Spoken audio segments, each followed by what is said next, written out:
Au quartier Torail, cela fait quelques mois que le surpresseur est enfin en fonction. Un accélérateur sur le réseau d'adduction d'eau potable qui aura mis quand même 5 mois avant de démarrer. Les précisions d'André Le Sieur à l'origine de ce démarrage, le président de l'Espace Sud. Il s'agit de ce surpresseur autour duquel nous sommes actuellement, mais qui depuis a été alimenté. C'est vrai qu'il est resté des années construit, mais non fonctionnel. Pourquoi ? Parce qu'il y avait des problèmes de branchement électrique. Au moment du carême dur que nous avons connu, ça a été fait en 48 heures. Il fonctionne.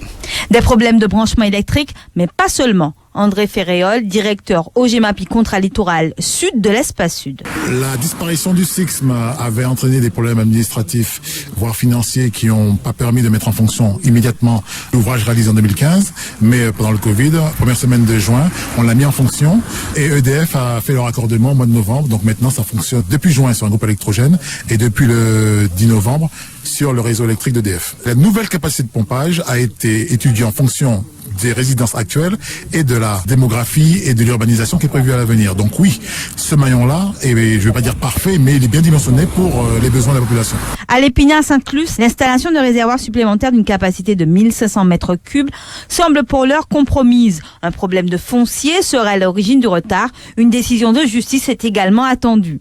La question des réparations des fuites a été également abordée, notamment via le plan de relance annoncé à la Toussaint par le préfet Stanislas Cazel. Sur ces 12 millions d'euros, très concrètement, il y a 1,5 million d'euros ici pour l'Espace Sud pour mettre en place des détecteurs de fuite. Et la première tranche de détecteurs de fuite sera en place en mars. Donc ça veut dire que dès mars, on n'aura pas tout le bénéfice des 2000 détecteurs qu'on va placer. On aura déjà une première tranche de plusieurs centaines de détecteurs. Enfin, le projet de vanne automatique en cas de coupure d'eau, des coupures dont la répartition a fait beaucoup polémique en matière d'équité. Les premiers travaux devraient démarrer d'ici 2 mois, 3 mois maximum.